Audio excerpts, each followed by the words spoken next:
सो क्या लिखा हुआ है क्वेश्चन में? हाँ, अभी इधर उधर हिलना डुलना सब बंद करो, चश्मा वश्मा निकालना बंद करो, अभी सब इधर पे ध्यान दो। क्या लिखा है क्वेश्चन में? The equation of curve passing through the point, कौन सा पॉइंट है? 0,0, whose differential equation is this.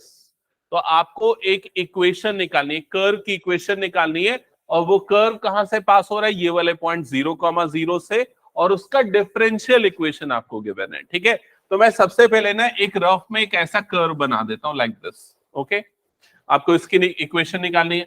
आपको इस कर्व के एक पॉइंट का कोऑर्डिनेट गिवन है, वो है 0,0। इसका मतलब इसका एक्स कोऑर्डिनेट 0 है और वाई कोऑर्डिनेट भी क्या है? 0। क्लियर ये चीज? और इस कर्व की डिफरेंशियल इक्वेशन आपको गिवन है। क्या गिवन है? y dash is equals to e की power x into sine x। ये है इस कर्व की डिफरेंशियल इक्वेशन, और आपको इक्वेशन निकालनी है। तो y डैश का मतलब क्या होता है? dy by dx is equals to, आपको गिवन है e की पावर x साइन x। तो इक्वेशन निकालने के लिए हम क्या करेंगे? ऑब्वियसली डिफरेंशियल इक्वेशन में क्या करेंगे? इंटीग्रेट करेंगे, और इंटीग्रेशन के पहले क्या करना पड़ेगा? वेरिएबल को सेपरेट करना पड़ेगा। तो यहाँ dx को उधर क्रॉस मल्टीप्लाई कर लो, तो dy इज इक्वल्स टू क्या हो जाएगा? e की power x into sine x, और यहां पर आ जाएगा dx। यहां तक का स्टेप सबको क्लियर? इसके बाद दोनों तरफ इंटीग्रल का सिंबल आ जाएगा, तो ये आ गया दोनों तरफ इंटीग्रेशन का सिंबल लाइक दिस। और यहां पर dy का इंटीग्रेशन कितना हो जाएगा? y, और राइट साइड का इंटीग्रेशन कैसे होगा? Integration by parts. Integration by parts में आइलेट रूल के हिसाब से फर्स्ट फंक्शन किसको लिया जाएगा? Sine x. तो ये हो गया हमारा फर्स्ट फंक्शन, और ये हो गया हमारा सेकेंड फंक्शन। अब बताओ क्या लिखेंगे? फर्स्ट फंक्शन मतलब कि साइन एक्स इंटू सेकेंड का इंटीग्रेशन, तो integration e to the power, एक मिनट ना, मैं एक काम करता हूं, सुनो। इस वाले के इंटीग्रल को ना मैं अलग से निकाल के सॉल्व करके यहां पर पुट करता हूं। उसका रीजन ना थोड़ी देर में आप लोगों को समझ में आ जाएगा। हाँ, तो ये पूरे इंटीग्रल को आई लेते हैं, आई इज इक्वल टू ई की power x sine x D x. इस तरह से अलग से सॉल्व करता हूं। अब यहां पर बाय पार्ट्स लगाता हूं। तो फर्स्ट फंक्शन हो गया हमारे पास साइन एक्स, सेकेंड का इंटीग्रेशन मतलब इंटीग्रेशन ई की power x dx, minus complete integration first का डिफरेंशिएशन इनटू सेकेंड का इंटीग्रेशन, ऐसा हो गया ये, और इधर पे आ गया डीएक्स। समझ में आया सबको ये? अब ये साइन एक्स और ई की पावर एक्स का इंटीग्रेशन सेम रहेगा, ई की पावर एक्स माइनस ई की पावर एक्स का डिफरेंशिएशन ई की पावर एक्स, और साइन एक्स का इंटीग्रेशन क्या होता है? माइनस कॉस एक्स, और इधर पे आ गया ये डीएक्स। उल्टा किया क्या मैंने? ओके ओके, सॉरी, मैंने यहां पर इस वाले टर्म को लाना है यहां पर, और ये वाले टर्म को लाना है यहां। ओके, हाँ, तो यहां पर बाकी सब तो सेम रहेगा। यहां पर क्या हो जाएगा? ये प्लस हो जाएगा, और कोई डिफरेंसेस यहां पर नहीं होंगे। ये वाला टर्म इधर और ये वाला टर्म इधर कर देते हैं, ठीक है? ओके ओके, सो ये आ गया। अब उसके बाद I is equals to, next step में क्या हो जाएगा? आई इज इक्वल्स टू, ये हो गया sine x into e to the power x minus integration e to the power x into cos x dx बना। फिर से यहां पर क्या लगेगा? इंटीग्रेशन बाय पार्ट्स, और फिर अब हमारा फर्स्ट फंक्शन क्या होगा? कॉस एक्स, और सेकेंड फंक्शन हो जाएगा ये वाला टर्म। तो I is equals to sine x into e raise to power x minus under bracket, यहां बाय पार्ट्स लगेगा, तो फर्स्ट फंक्शन मतलब क्या हो गया? ये कॉस एक्स, यहां पर आ गया कॉस एक्स इंटू सेकेंड का integration minus complete integration first का डिफरेंशिएशन इंटू सेकेंड का इंटीग्रेशन। तो ये हो गया साइन एक्स इंटू ई की power x minus under bracket, ये वाला टर्म हो गया कॉस एक्स। ई की पावर एक्स का इंटीग्रेशन सेम होता है, minus complete integration, cos x का डेरिवेटिव क्या होता है? माइनस साइन एक्स, और ई की पावर एक्स का इंटीग्रेशन सेम रहता है, ई की पावर एक्स। यहां तक सबको क्लियर हो गया? ओके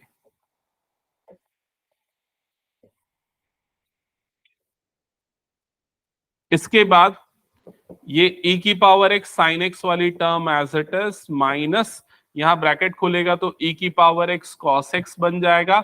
यहां पर 3 माइनस है, एक माइनस, दूसरा माइनस, तीसरा माइनस, मतलब क्या हो जाएगा माइनस e की power x sin x dx बनेगा, जो कि किसके इक्वल है, i के इक्वल है। i देखो यहां पर अपन ने ले रखा i की वैल्यू e की पावर x sin x, तो ये पूरे को रिप्लेस कर देंगे हम i से। ये पूरा i से रिप्लेस होगा तो i इज इक्वल्स टू, इधर से अपन कॉमन निकाल लेंगे, क्या कॉमन निकल जाएगा, e की पावर x, यहां पर क्या बच जाएगा sin x minus cos x, और यहां पर ये हो जाएगा माइनस i। ये माइनस i इधर आएगा तो क्या हो जाएगा प्लस i, और i प्लस i बन गया 2i, और इधर पे आ गया ये वाला टर्म। यहां तक समझ में आया सबको। फिर उसके बाद आपको i की वैल्यू क्या मिल जाएगी, e raise to power x upon 2 sin x minus cos x। और ये वाली जो वैल्यू आपको i की मिली है, इस वैल्यू को उठा के अब इस जगह पे पुट कर दो, तो लेफ्ट साइड में आ गया y, राइट साइड में आ जाएगा e की power x upon 2 under bracket, यहां पर आ जाएगा sin x minus cos x, और लास्ट में आ जाएगा प्लस c। क्लियर सबको यहां तक?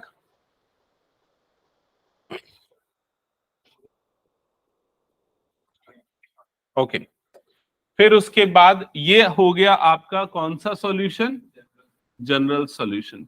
अभी अपन को निकालना है पर्टिकुलर सॉल्यूशन। तो पर्टिकुलर सॉल्यूशन निकालने के लिए ये हमको जो इनिशियल कंडीशन दी हुई है ये अप्लाई करेंगे।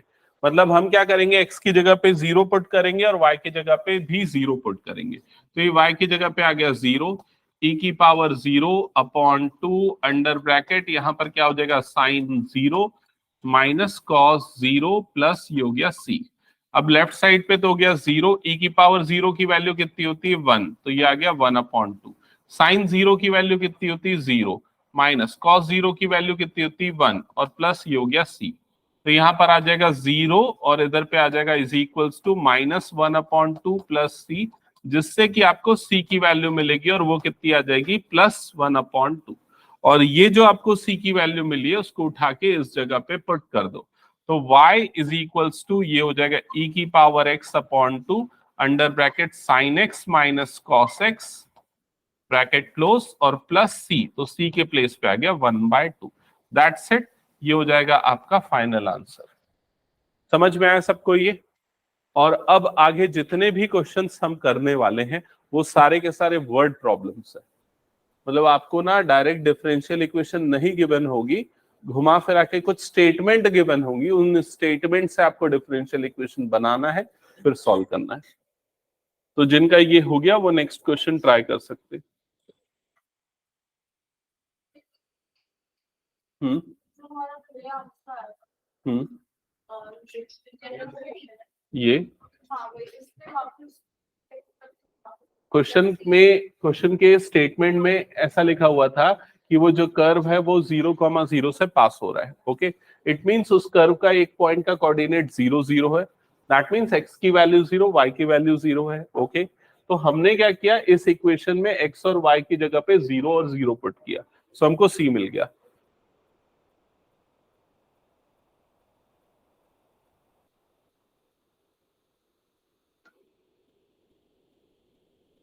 तो ये हो गया, तो हटा दूं फिर मैं,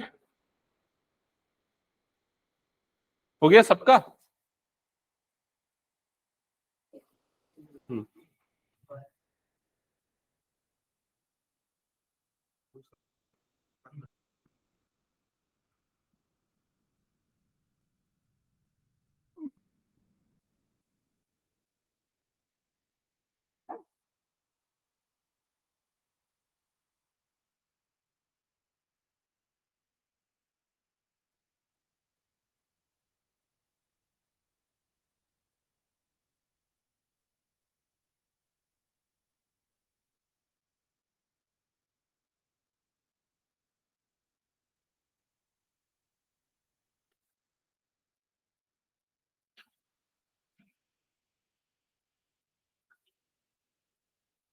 हम्म हटा दूं?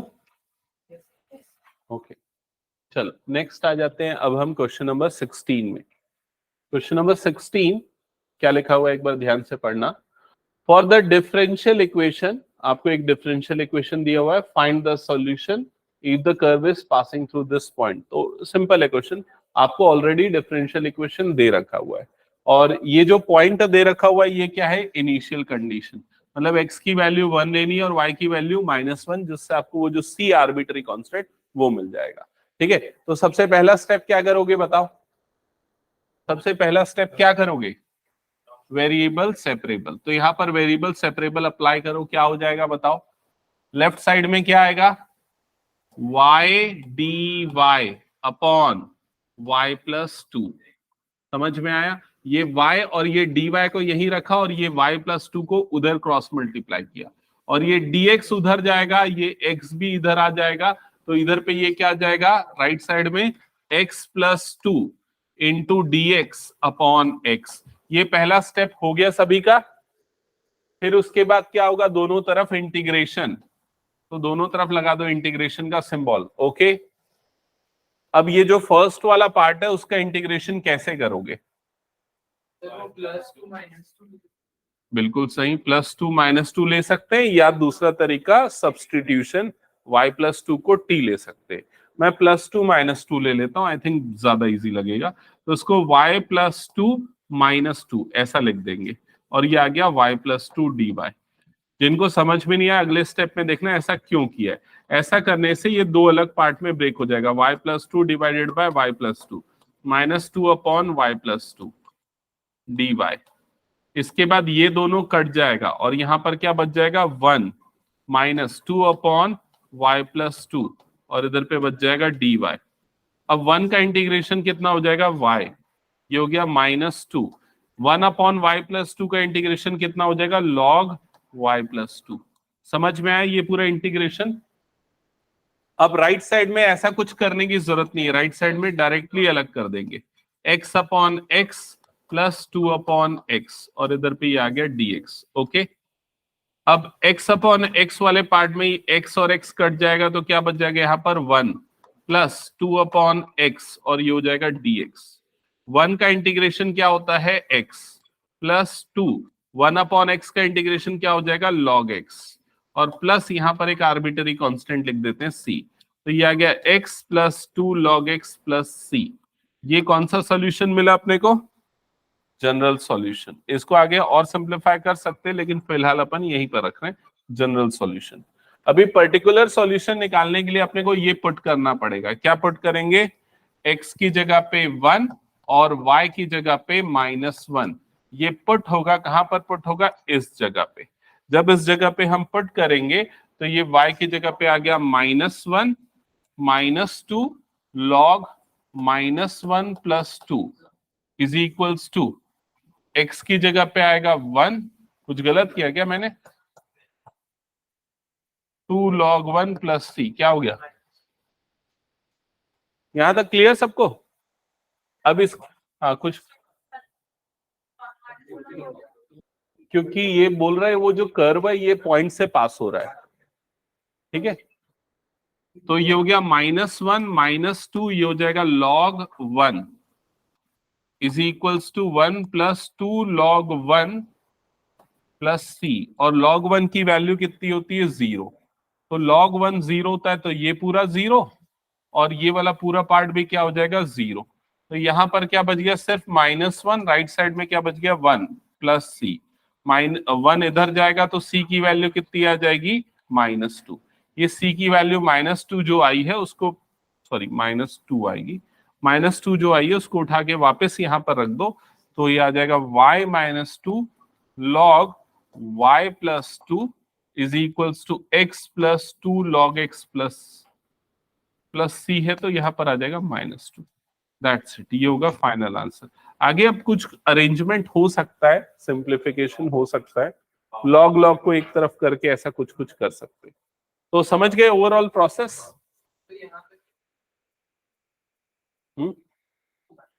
छोड़ सकते हैं यहां पर,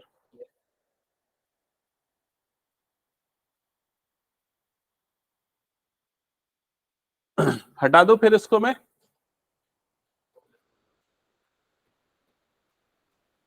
ओके चलो नेक्स्ट क्वेश्चन पे मूव करते हैं। हाँ अभी देखो एक टॉपिक हुआ करता था किसमें, एप्लीकेशन ऑफ डेरिवेटिव एओडी में, जो तुम लोगों के में से डिलीट हो गया है, लेकिन ये क्वेश्चन में उसका थोड़ा सा कंसेप्ट यूज होता है। मैं बताता हूं क्या, सुनो। जैसे कि अगर मान लो ये एक कर्व है, कोई भी एक कर्व है रैंडमली, ठीक है, तो इस कर्व पे अपन टेंजेंट बना सकते हैं। टेंजेंट क्या होता है जानते हो ना, 10th में पढ़ते थे टेंजेंट सीकेंट। तो टेंजेंट मतलब एक ऐसी लाइन होती है जो उसको टच करके जाती। क्लियर हुआ ये चीज, इसको बोलते हैं टेंजेंट, ठीक है। अब टेंजेंट के जो परपेंडिकुलर बनता है उसको बोला जाता है नॉर्मल। तो नॉर्मल कहां पर बनेगा, ये यहां पर बनेगा नॉर्मल। इसके जो परपेंडिकुलर जस्ट जो लाइन होती है उसको क्या बोला जाता है, नॉर्मल। समझ गए ये चीज, दोनों एक दूसरे के परपेंडिकुलर होते हैं। अब ये जो टेंजेंट होता है ना, इसका स्लोप, स्लोप वर्ड सुने हो कि नहीं, स्लोप, स्लोप निकालने का एक तरीका होता है, दो तरीका होता है इनफैक्ट, जो क्लास 11th में पढ़ा है। स्लोप को पहले अपन किससे डिनोट करते थे, एम से। और वो जो दो तरीका पढ़े थे वो कौन कौन सा था, एक एम इज इक्वल टू क्या होता था, टेन थीटा, और दूसरा तरीका y2 minus y1 upon x2 minus x1, ये होता था। इधर पे y2 माइनस y1 का मतलब होता है y में चेंज, समझ में आया। और y में जो चेंज है उसको अपन dy से डिनोट करते हैं। और x2 माइनस x1 मतलब x में चेंज, जिसको अपन किससे डिनोट करते हैं, dx। तो इससे अपने को ये पता चला कि जो स्लोप होता है वो dy बाय dx से क्या होता है, इक्वल होता है। क्लियर हुआ ये चीज, किसके स्लोप की बात कर रहा हूं अभी मैं, टेंजेंट के स्लोप की बात कर रहा हूं, ठीक है। तो कभी भी आपको ऐसा वर्ड यू बोलेगा ना कि स्लोप ऑफ टेंजेंट, तो अपने को क्या समझना है, वो किसके बारे में बोल रहा है, dy बाय dx के बारे में बोलना है। समझ में आ गया सबको ये। तो अब आ जाते हैं क्वेश्चन पे। तो क्वेश्चन में क्या लिखा हुआ है, find the equation of curve passing through this point. उन्नति ध्यान से सुन रहे हो ना, तो एक कर्व है वो कौन से पॉइंट से पास हो रहा है, 0, -2 इस वाले पॉइंट से पास हो रहा है। Given that at any point x, y on the curve the product of slope of tangent and y coordinate of the point is equal to the x coordinate of that point। क्या बोला इसने इतने बड़े statement में, समझ में आया। Given that के बाद वाले स्टेटमेंट में उसने बोला है कि गिवन दैट क्या है आगे, at any point x, y, मतलब इस कर्व में कोई भी एक पॉइंट है और वो पॉइंट क्या है, x, y है। फिर उसके बाद क्या बोल रहा है, on the curve the product of slope of tangent, मतलब इस पॉइंट पे जो टेंजेंट बनेगा उस टेंजेंट के स्लोप का प्रोडक्ट किसके साथ, y कोऑर्डिनेट के साथ, उस पॉइंट के y कोऑर्डिनेट के साथ। तो ये पॉइंट, ये जो टेंजेंट है इसका स्लोप क्या होता है, अभी मैंने बताया dy बाय dx। और इसका प्रोडक्ट किसके साथ लेना है, इस पॉइंट के y कोऑर्डिनेट के साथ, जो क्या है, y है। तो ये किसका प्रोडक्ट बता रहा है, y into d y by d x, इस प्रोडक्ट के बारे में बात कर रहा है। क्लियर हुआ सबको ये, of the point is equal to x coordinate of that point, मतलब क्या, इन दोनों का प्रोडक्ट किसके इक्वल है, x के इक्वल है। So that is equals to x। तो y coordinate of point, slope of tangent equal to x coordinate. समझ में आ गया सबको ये। ऐसे क्वेश्चंस में आपको खुद से बनाने पड़ेंगे इक्वेशंस।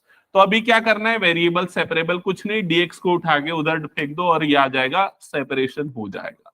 ये हो गया, दोनों वेरिएबल एक एक तरफ खसक गए। समझ गए ना।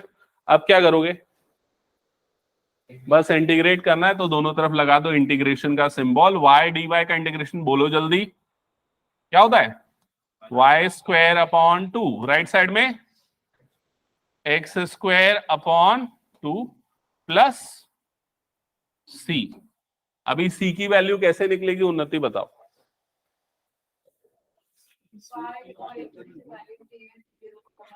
0, -2 जो x और y की वैल्यू दी हुई है उसको उठा के इसमें रख दो, c मिल जाएगा। c को वापस यहां पर पुट कर दो, मिल जाएगा आपको पर्टिकुलर सॉल्यूशन। ओके, हो जाएगा सबका।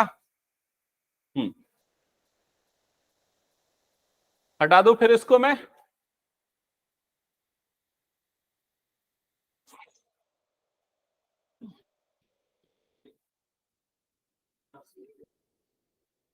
हटा दो ना।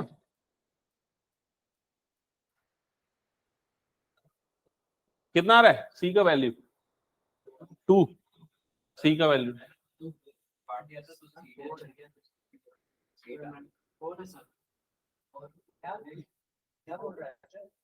अरे सुनो एक मिनट, सी का वैल्यू 2 आया तो y square upon 2 is equals to x square upon 2 plus 2, ऐसे ही होगा। अभी रुको तो एक मिनट, अभी नीचे वाले 2 को हटाने के लिए क्या करना पड़ेगा, मल्टीप्लाइड बाय 2। तो क्या हो जाएगा ये 2y square upon 2 is equals to 2x square upon 2 is plus 2 into 2, ऐसे ही होगा। तो ये 2 कट गया तो y square is equal to x square plus 4, ये आ रहा है बुक का आंसर। तो इतना तो सिंप्लीफिकेशन कर सकते हो ना, या ये मल्टीप्लाइड बाय 2 समझ में नहीं आया तो इधर एलसीएम ले लो और फिर 2 काट दो, दैट्स इट। क्लियर, हटा दो इसको फिर मैं। गुरलीन समझ में आया? बनेगा दोबारा ये क्वेश्चन, सबसे इंपॉर्टेंट चीज है जो क्लास में पढ़ा जाए वो दोबारा तुमसे बनेगा कि नहीं, ये असेसमेंट तुम लोग खुद कर सकते हो। ठीक है, ओके, हटा रहा हूं फिर इस क्वेश्चन को। नेक्स्ट क्वेश्चन पे सी की वैल्यू डाल के यहां पर, हाँ छोड़ दे कोई फर्क नहीं पड़ेगा। ठीक है, कि कहां पर आंसर छोड़ना है ये वाला दिक्कत। हाँ देख, ऐसा है कि तू अगर आंसर यहां पर छोड़ रहा है ना तो बिल्कुल मतलब सॉरी, यहां पर छोड़ रहा है ना अगर आंसर सी की वैल्यू निकाल के यहां पर, तो बिल्कुल गलत नहीं है, वो पूरा सही है। ठीक है, चलेगा। लेकिन अपना क्या है, हैबिट है ना कि मतलब फ्रैक्शन को सिंप्लीफाई कर दो, तो बस वो करना है तो करो, वो तुम्हारी चॉइस है बाकी। ठीक है, हटा दो उसको फिर मैं। ओके चलो, नेक्स्ट क्वेश्चन पे आते हैं। अब ये क्वेश्चन तुम लोग पढ़ो, समझो और मुझे समझाओ। हाँ आशु, समझ गया?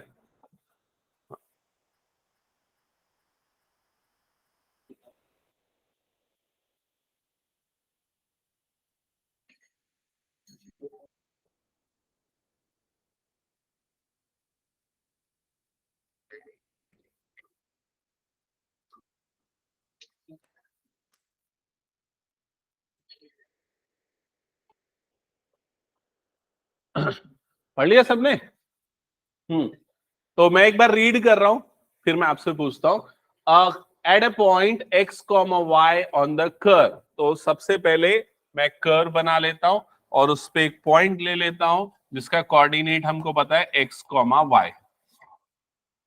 The slope of tangent is twice the slope of line segment joining the point of contact to the point this. तो यहां पर एक बना देता हूं टेंजेंट। ठीक है, अब ये किसके बारे में बात कर रहा है, स्लोप ऑफ टेंजेंट के बारे में। और टेंजेंट का स्लोप क्या होता है, dy बाय dx। ठीक है, फिर बोल रहा है the slope of tangent is twice the slope of the line segment. तो ये जो टेंजेंट का स्लोप है मतलब dy बाय dx की वैल्यू है, वो क्या है, ट्वाइस है, डबल है। किसके डबल है, स्लोप ऑफ लाइन सेगमेंट के। समझ में आया? और वो जो लाइन सेगमेंट है वो कैसे बन रहा है, वो बन रहा है point of contact. Point of contact किसको बोलते हैं, इसको बोलते हैं पॉइंट ऑफ कांटेक्ट, और इस पॉइंट को ज्वाइन करने से बन रहा है। क्लियर हुआ ये चीज? तो मान लेते हैं कि वो जो दूसरी वाली जो लाइन सेगमेंट जो बन रहा है वो कुछ ऐसा बन रहा है। ठीक है, जिसमें एक पॉइंट तो x कॉमा वाई है और दूसरा पॉइंट अपने को दे रखा -4,3 है। समझ में आया? तो ये टेंजेंट और ये लाइन सेगमेंट, और क्या बोलता है कि इसका स्लोप इसके स्लोप का क्या है, डबल है। समझ गए ना ये? हाँ एकलव्य बता, ये लाइन सेगमेंट का स्लोप कैसे निकलेगा? हाँ हाँ, अरे कैसे निकलेगा बस ये बताना है। हाँ, कौन कौन बता सकता है, पहले हैंड रेस करो। बस 2 बच्चे आज ही की क्लास में। हाँ विनय बता।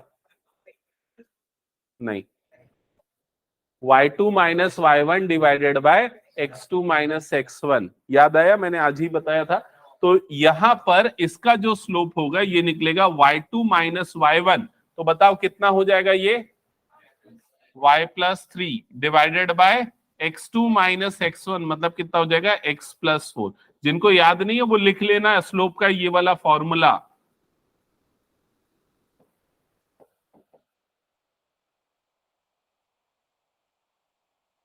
ठीक है, अब अगर मान लो क्वेश्चन में, अभी तो क्वेश्चन ने क्या किया, इसमें दो लाइन को ज्वाइन करने वाले पॉइंट दे दिए। मान लो अगर वो ये बोल देता कि वो जो लाइन सेगमेंट है वो एक्स एक्सिस के साथ 30 डिग्री बना रही है, तो क्या करते, टेन थीटा वाले फॉर्मूले से इसका स्लोप निकालते और उसका डबल किसके इक्वल हो जाता है, dy बाय dx के। तो ये चीजें रिकॉल करनी पड़ेगी। अच्छा, ये सब अपन ने लिख दिया। अब बताओ इक्वेशन कैसे बनेगी, डिफरेंशियल इक्वेशन, बोलो जल्दी। dy by dx is equal to 2 into y plus 3 upon x plus 4। Tangent का स्लोप लाइन सेगमेंट के स्लोप के डबल है। समझ में आया सबको ये उन्नति? क्या हो गया? अब इसके बाद क्या करेंगे, वेरिएबल सेपरेबल, वेरिएबल्स को सेपरेट करेंगे। सो ये वाली टर्म को इधर शिफ्ट कर दो और dx को इधर शिफ्ट कर दो। सो लेफ्ट साइड में हो जाएगा dy upon y plus 3, right side में हो जाएगा 2dx अपॉन x प्लस 4, और दोनों तरफ इंटीग्रेशन का सिंबल लगा दो। ओके, अभी इसका इंटीग्रेशन क्या हो जाएगा बताओ जल्दी, log y प्लस 3, और राइट साइड का integration 2 log x plus 4 plus ये हो गया c।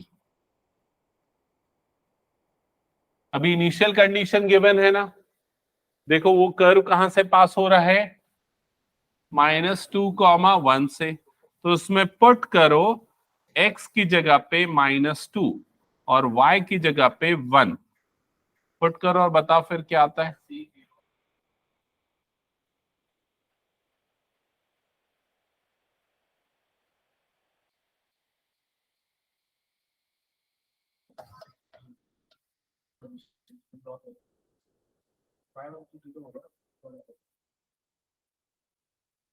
यहां तक समझ में है सभी को? log 4 is equal to 2 log 2। अब देखो यहां पर ये जो log 4 is equal to 2 log 2 आया था, तो ये 2 जाएगा ऊपर उसकी पावर में, तो क्या हो जाएगा log 2 का स्क्वायर, और 2 का स्क्वायर कितना होता है 4, तो log 4 is equal to log 4 plus c. log 4 इधर गया, माइनस होके दोनों कट गया, तो c की वैल्यू क्या आ गई, 0। अभी c की वैल्यू 0 इधर पे रख दो, तो ये क्या बन जाएगा, log y plus 3 is equals to 2 log x plus 4, इतना आ जाएगा। समझ में है? लेकिन बुक के हिसाब से ये आंसर यहां पर नहीं छोड़ा होगा उसने, उसको और सॉल्व किया होगा। क्यों सॉल्व किया होगा मैं उसका रीजन बताता हूं, क्योंकि सभी जगह लॉग लॉग है, तो लॉग लॉग है तो वो सिंप्लीफाई हो सकता है। अभी कैसे सिंप्लीफाई करेंगे, पहले 2 को भेज दो पावर में, तो क्या हो जाएगा, ये log y plus 3 is equals to, ये क्या हो जाएगा, log x प्लस 4 का स्क्वायर। समझ में आया? अब दोनों तरफ से log कट गया, तो क्या बच गया, y plus 3 is equals to x plus 4 का होल स्क्वायर। ये हो जाएगा आपका आंसर। बुक में शायद ऐसे यहीं पर छोड़ा होगा।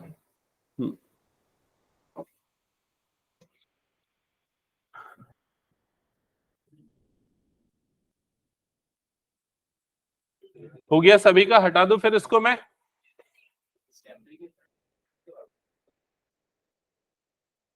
नेक्स्ट क्वेश्चन पढ़ लो जिनका हो गया फिर। 19, 20, 21, 4-5 क्वेश्चंस बचे। ओके, क्वेश्चन नंबर 19 पहले पढ़ लो, समझ लो। अब यहां पर इनिशियल कंडीशन भी आपको क्वेश्चन को पढ़ के निकालनी। इनिशियल कंडीशन जो मैं बोलता हूं उसका मतलब समझ गए ना, क्या है? क्या है इनिशियल कंडीशन का मतलब? नहीं ना भाई, क्या है इनिशियल कंडीशन का मतलब? मैं बार बार ये वर्ड यूज करता हूं, इनिशियल कंडीशन नहीं। इनिशियल कंडीशन का मतलब होता है, जैसे यहां पर ये जो पॉइंट दिया था ना, जो सी को निकालने के लिए जो वैल्यू यूज होती है उसको बोला जाता है इनिशियल कंडीशन। समझ रहे हो? जनरल सॉल्यूशन में जो हम एक्स और वाई पुट करते हैं जिससे अपने को सी मिलता है, that is called initial condition. अभी इस क्वेश्चन को पढ़ो, क्या लिखा हुआ है, the volume of spherical balloon being inflated changes at a constant rate. तो पहली लाइन से बनेगा डिफरेंशियल इक्वेशन, क्या बनेगा, dv by dt is equal to constant है, तो उसको अपन ले लेते हैं k। तो पहले लिखो dv by dt is equals to k। यहां तक क्लियर सबको? फिर सेकेंड लाइन क्या लिखी है, इफ इनिशियली, देखो फिर से क्या वर्ड है, इनिशियली, इसी से बना initial condition. If initially its radius is 3 units, तो अभी ये इसको ध्यान से समझना ना, इनिशियली उसका रेडियस 3 यूनिट है, ठीक है, मतलब जब अपन ने उसमें पंप करना चालू किया था जस्ट उस समय, तो उस वाले टाइम को हम कंसीडर करते हैं t इज इक्वल टू 0, और उस समय उसका रेडियस कितना था, 3 सेंटीमीटर था, initial condition 3 units. And after 3 seconds अब टाइम कितना हो गया, t इज इक्वल टू कितना हो गया, 3 सेकेंड्स, और अब उसका रेडियस कितना हो गया, 6 यूनिट। तो r इज इक्वल टू कितना हो गया, 6 यूनिट, सेंटीमीटर नहीं गिवन है तो यूनिट्स। ओके, यहां तक क्लियर सबको? Find the radius of the balloon after t seconds, तो t सेकेंड्स के बाद उसका रेडियस क्या होगा ये आपको निकालना है। समझ गए ये क्वेश्चन? ओके, बन जाएगा। हाँ, तो अभी अपन क्या करेंगे बताओ, सबसे पहला स्टेप क्या होगा, सबसे पहला स्टेप क्या होगा, जो डिफरेंशियल इक्वेशन है उसको उठा लो, उसको ले लो, dv upon dt is equals to k। k इधर पे कांस्टेंट है, तो अपने को क्या करना पड़ेगा, पहले तो वेरिएबल को सेपरेट और उसके बाद सीधा इंटीग्रेट। तो वेरिएबल को सेपरेट करेंगे, अच्छा नहीं सॉरी, एक सेकेंड ना, एक चीज इसमें हमको चेंज करनी पड़ेगी थोड़ी सी, क्या सुनो और समझो। यहां पर ना r के टर्म्स में अपने को कंडीशंस गिवन है, और अपन ने यहां पर क्या लिखा हुआ है, v लिखा हुआ है, तो अपने को जो डिफरेंशियल इक्वेशन बनाना है वो r का बनाना पड़ेगा। समझ में आए? तो अपने को यहाँ v की वैल्यू रखनी पड़ेगी। तो v मतलब वॉल्यूम, किसका वॉल्यूम, बलून का वॉल्यूम, और बलून के वॉल्यूम का फॉर्मूला कितने लोगों को याद है, हाथ उठाना बस। हाँ, बलून मतलब स्फीयर, 1 2 3, हाँ उन्नति बताओ। Very good, 4/3 pi r cube, ये होता है बलून के, ये स्फीयर के वॉल्यूम का फॉर्मूला। तो d अपॉन डी टी, और यहां पर क्या आ जाएगा, 4/3 pi r cube is equals to, ये कितना हो गया, k। समझ में आया सबको यहां तक? अभी अब इसका 4/3 पाई तो कांस्टेंट है, वो आ गया बाहर पे। बताओ आर क्यूब का derivative with respect to t, r cube का derivative with respect to t, तो ये हो जाएगा 3r² into d r by d t is equals to k. Okay, अब इधर पे ये 3 और ये 3 कट गया, यहां पर क्या बच गया, 4πr² d r by d t is equals to क्या हो गया यहाँ पर के। यहां तक सबको समझ में आ गया क्या, एक बार कंफर्म करो। ओके, अब अपन क्या करेंगे, यहां पर ये वाला जो टर्म है ना dt, इसको उठा के उधर क्रॉस मल्टीप्लाई, मतलब सेपरेट कर रहे हैं। तो लेफ्ट साइड पे 4πr² dr, राइट साइड पे क्या हो जाएगा, k इंटू डी टी। यहां तक क्लियर? अब दोनों तरफ इंटीग्रेट कर दो, क्या हो गया, कुछ डाउट? हाँ, दोनों तरफ इंटीग्रेट, ये इधर पे भी इंटीग्रेशन, इधर पे भी इंटीग्रेशन। लेफ्ट साइड में पहले तो 4 पाई आ गया बाहर, r² का integration r³ upon 3, right side में k का इंटीग्रेशन kt, k कांस्टेंट है, बाहर आ गया, 1 बचा, 1 का इंटीग्रेशन क्या हो जाएगा t, और प्लस यहां पर क्या आ जाएगा c। ठीक है, अभी इसको थोड़ा बहुत, और थोड़ा बहुत नहीं, यहीं पर छोड़ देते हैं, है ना। अभी अपने पास क्या आ गया, 4πr³ upon 3 is equals to kt plus c। ये हो गया डिफरेंशियल इक्वेशन का सॉल्यूशन। क्या क्या कर रहे हो तुम लोग, लास्ट बेंच में तुम लोग बैठना बंद करो।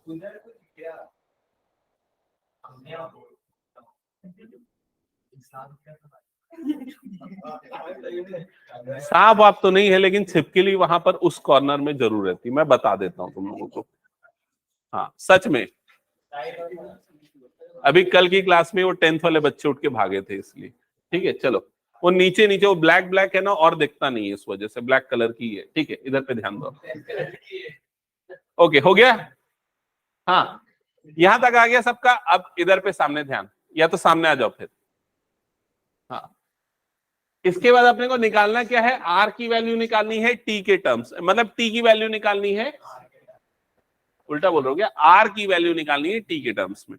तो यहां पर अब अपन क्या करेंगे, इनिशियल कंडीशन अप्लाई करेंगे, मतलब पहली ये वाली कंडीशन, ये वाली कंडीशन मतलब अपन क्या पुट करेंगे, टी के प्लेस पे 0 और आर के प्लेस पे 3। अब पुट करो टी की जगह पे 0 और आर की जगह पे 3, तो ये कितना हो जाएगा 4 पाई 3 का cube upon 3 is equals to k into 0 plus सी।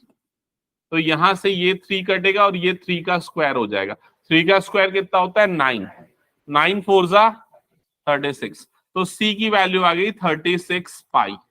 अब ये जो सी की वैल्यू आई इसको उठा के यहां पर रख दो, तो क्या बन जाएगा ये 4 pi r cube upon 3 is equals to k t plus 36 pi. समझ में आया? ये आंसर नहीं है।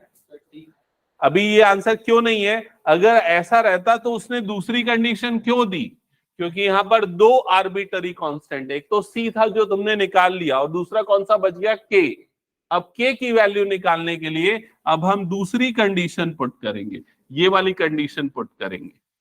तो अब यहां पर हम क्या पुट करेंगे, टी की जगह पे 3 और आर की जगह पे क्या पुट करेंगे 6। तो टी की जगह पे 3, आर की जगह पे 6, तो 4 पाई ये हो जाएगा 6 का cube upon 3 is equals to 3k plus 36 pi. ऐसा ही होगा। 6 का क्यूब कितना होता है 216, 216 डिवाइडेड बाय 3 कर दो, तो 3 से कटेगा 3 7 जा 3 2 जा, तो कितना आ जाएगा 72। 72 इंटू 4 करो, 4 2 जा 8, okay 288 pi is equals to 3k plus 36 pi. अब ये 36 पाई इधर शिफ्ट होगा तो कितना आएगा डिफरेंस बताओ, 252 आएगा क्या, चेक करो तो 252 pi, 252 pi is equals to 3k। तो k की वैल्यू कितनी आ जाएगी 252 अपॉन 3, 3 1 जा 3 8 जा 3 8 जा 24 और ये जगह 3 4 जा 84, 84 पाई भी आएगा ना, 84 पाई। तो k की जगह पे पुट करना है 84 पाई।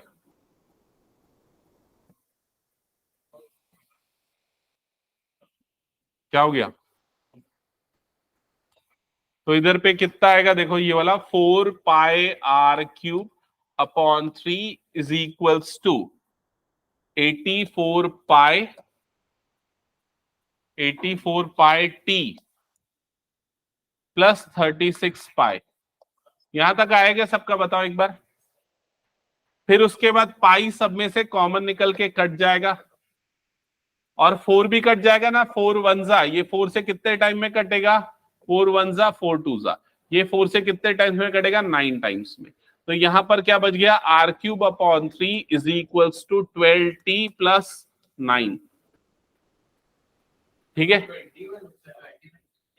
अच्छा ये उल्टा लिख दिया क्या, 1 2 लिख दिया, 2 1 की जगह 21, तो ये आ जाएगा 21। यहां तक हो गया सभी का। अभी 3 को इधर क्रॉस मल्टीप्लाई कर दो, r cube is equals to 63t plus 3 9 जा कितना हो जाएगा 27।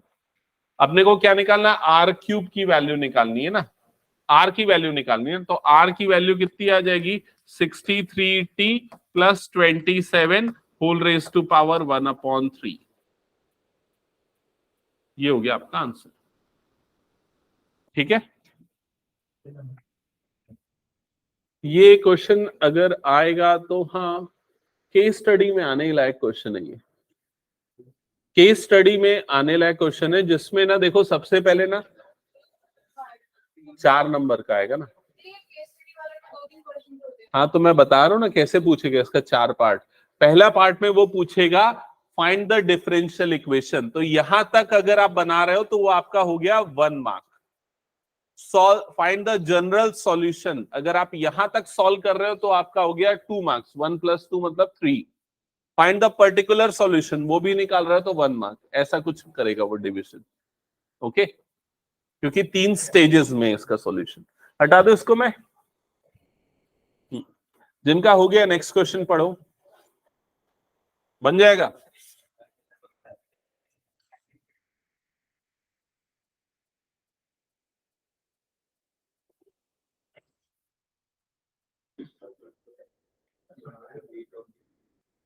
फ्राइडे को किसकी किसकी स्कूल है?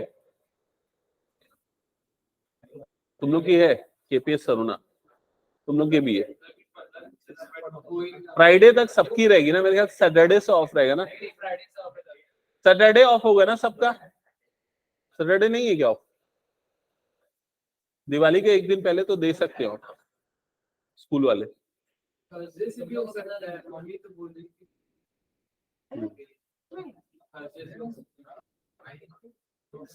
हटा दो इसको मैं। अरे क्या बोल रहे हो भाई?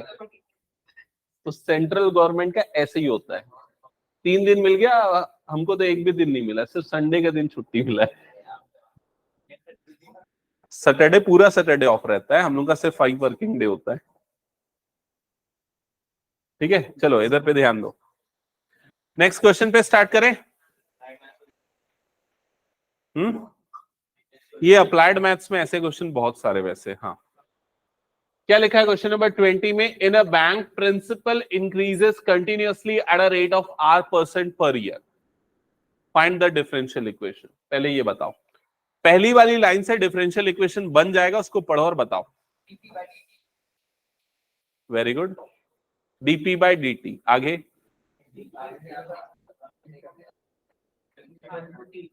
हाँ, नहीं वो फॉर्मूला लगाने की वैसे जरूरत नहीं है।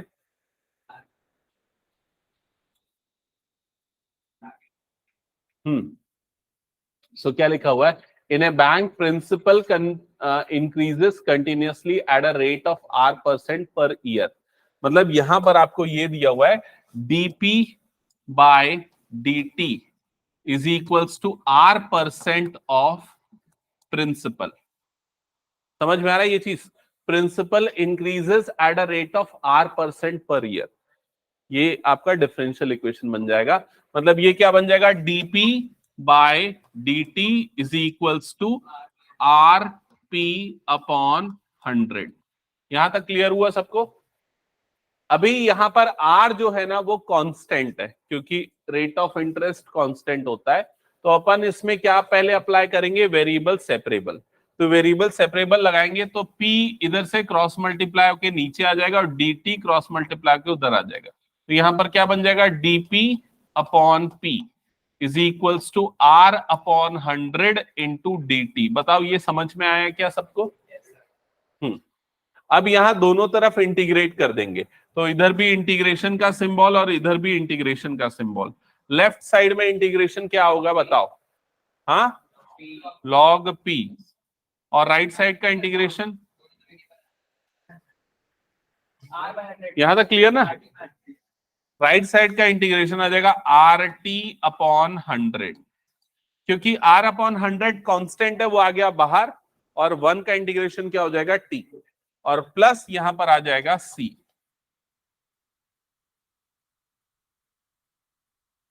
यहां तक क्लियर? अब बोल रहा है find the value of R, तो आपको यहां पर निकालना है R की value. If ₹100 double it self in 10 years. तो इसका मतलब क्या है? ये जो दिया हुआ है ये क्या है? ये है इनिशियल कंडीशन। हाँ, इनिशियल कंडीशन समझना कैसे, अब इसको हम समझेंगे। पहले कितना रुपए था?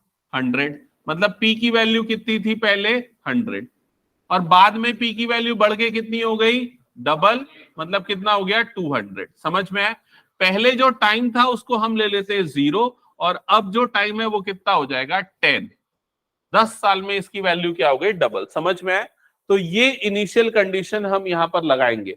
तो सबसे पहले हम P की जगह पे क्या पुट करेंगे? 100 पुट करो। P की जगह पे 100, तो ये कितना हो जाएगा? log 100 is equals to r, और टी की जगह पे क्या पुट हो जाएगा 0 डिवाइडेड बाय 100 प्लस ये हो जाएगा सी। क्या यहां तक समझ में आया सबको?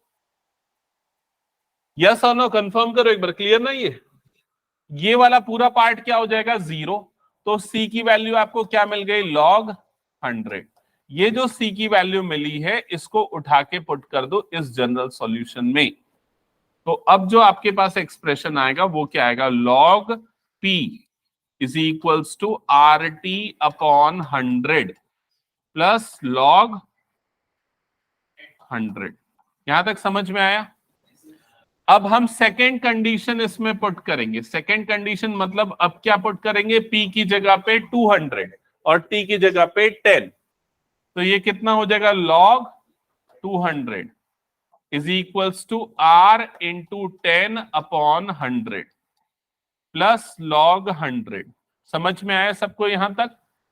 अब ये log 100 को ये log 200 के पास भेज दो, तो लेफ्ट साइड में कितना हो जाएगा log 200 माइनस log 100, और राइट साइड में क्या हो जाएगा r अपॉन 10। समझ में आया सबको यहां तक?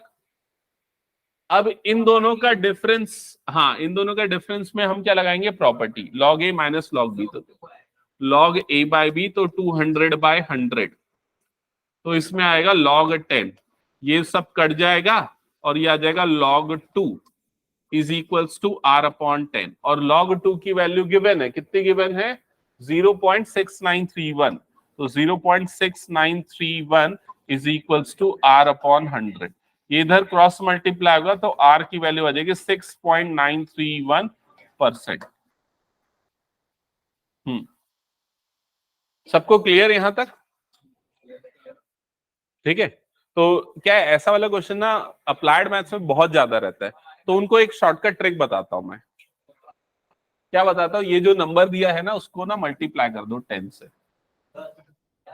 ज्यादातर ऐसे ही क्वेश्चन है, एक ही टाइप के रिपीटेड क्वेश्चन है उनके में, जिसमें यूजुअली जो गिवन नंबर रहता है ना उसी से आंसर निकल जाता है। हाँ शॉर्ट ऑफ। और उसमें और क्या स्टेप्स होता है मैं बता रहा हूं।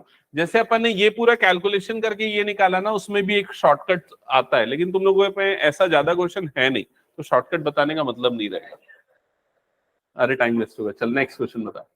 16.48 इसका आंसर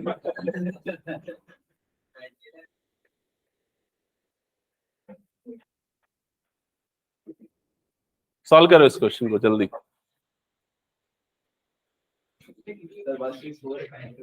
हाँ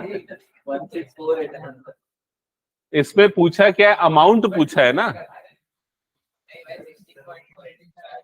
इंटरेस्ट रेट निकालना होता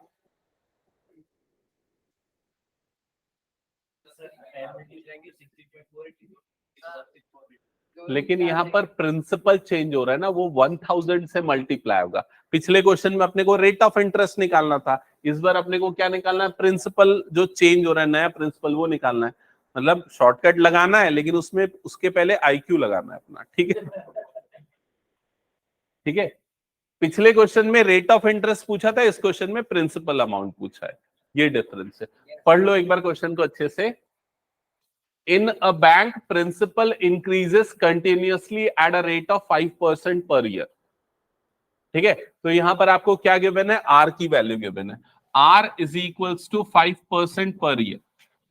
An amount of rupees 1000 deposited with this bank, how much will it worth after 10 years? तो 10 years के बाद उसका वैल्यू कितना हो जाएगा, ये आपको निकालना है। तो सेम टाइप का एक्सप्रेशन यूज होगा। सबसे पहले क्या लेंगे, dp upon dt is equals to 5% of p, पिछले बार जो हमने किया था। तो यहां पर dp upon dt is equals to 5% मतलब कितना हो जाएगा 5 अपॉन 100 इंटू p। 5 अपॉन 100 हो जाता है 1 upon 20, so dp upon dt is equals to 1 upon 20p। अब क्या करेंगे, ये dt को इधर और p को इधर, तो लेफ्ट साइड में क्या हो जाएगा, dp upon p is equals to 1 upon 20। अब दोनों तरफ इंटीग्रेशन का सिंबल लगा दो, तो यार dp अपॉन p का इंटीग्रेशन log p इसका इंटीग्रेशन t/20 प्लस ये हो जाएगा c। एक बार कंफर्म करो यहां तक आया क्या सभी का? ओके। अब इसके बाद क्वेश्चन में क्या बोल रहा है ध्यान से समझना। ये बोल रहा है कि कितने टाइम में 1000 रुपीज जो है, सॉरी 10 ईयर्स में 1000 रुपीज कितना हो जाएगा ये आपको निकालना है। तो इनिशियल कंडीशन कैसे बनेगी? सबसे पहले p की वैल्यू कितनी है इनिशियली? 1000। कब 1000 है? जब t इज इक्वल टू कितना है? 0। अब ये बोल रहा है जब t इज इक्वल टू 10 होगा तो p की वैल्यू क्या होगी? समझ में आया ये चीज? ठीक है। अब ये कंडीशंस यहां पर अप्लाई करते हैं। तो सबसे पहले t की जगह पे 0 और p की जगह पे 1000 पुट करो, सॉल्व करो, इसको सिंप्लीफाई करो थोड़ा।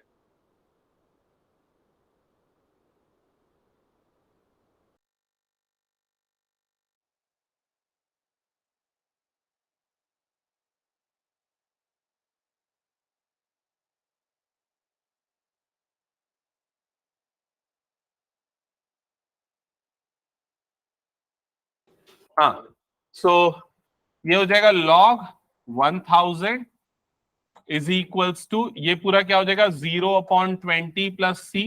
तो c की वैल्यू कितनी आ गई? log 1000। अब ये जो c की वैल्यू आई है उसको उठा के यहां पर रख देना। तो आपका ये जो सॉल्यूशन हो जाएगा ये हो जाएगा log p is equals to t/20 plus log 1000। यहां तक आया क्या समझ में? बताओ एक बार। अब इसके बाद सेकंड कंडीशन पुट करेंगे। सेकंड कंडीशन मतलब अब हम t की जगह पे क्या पुट करेंगे? 10। तो ये कितना हो जाएगा? log p is equals to 10/20 plus log 1000। ऐसे ही होगा। log 1000 को इस log के पास भेज दो तो कितना हो जाएगा? log p minus log 1000 is equals to, ये कितना बन जाएगा? 1/2, जिसकी वैल्यू कितनी होती है? 0.5। यहाँ log p minus log 1000, log a minus log b लगेगा तो क्या होता है? log a/b।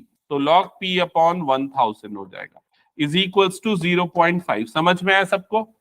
अभी देखो क्या वैल्यू गिवन है आपको, किसकी वैल्यू गिवन है? किसकी वैल्यू गिवन है? पढ़ो यहां पर, e की पावर 0.5।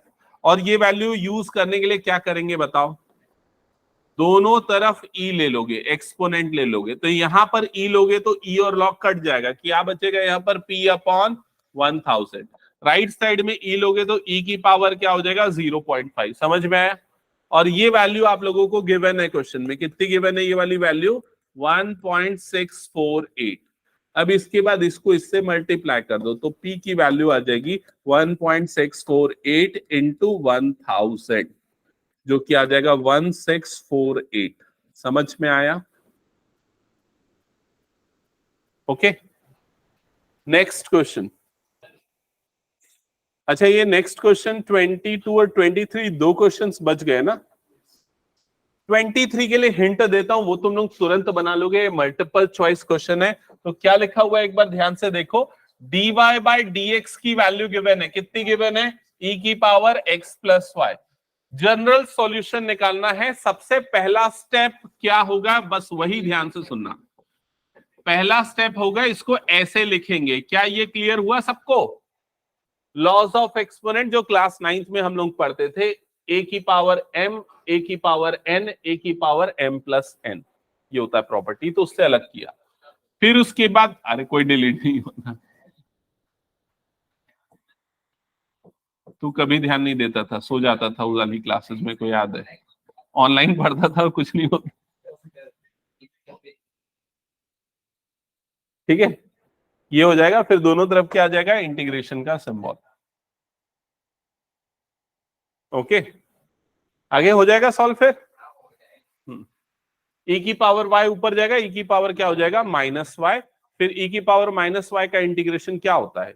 e की पावर माइनस y अपॉन -1। ठीक है, हटा दो फिर इसको। मैं एक क्वेश्चन बच गया बैक्टीरिया वाला क्वेश्चन, उसको अपन अगले क्लास में करेंगे, फिर नया टॉपिक स्टार्ट कर देंगे। अरे टॉपिक स्टार्ट करेंगे, चैप्टर नहीं। अभी इसमें और दो टॉपिक बचे हैं। एक है होमोजीनियस डिफरेंशियल इक्वेशन और दूसरा है एलडीई। एलडी सबसे इंपॉर्टेंट टॉपिक है, तो उस क्लास को बिल्कुल मिस मत करना, जो लास्ट एक्सरसाइज है इसकी।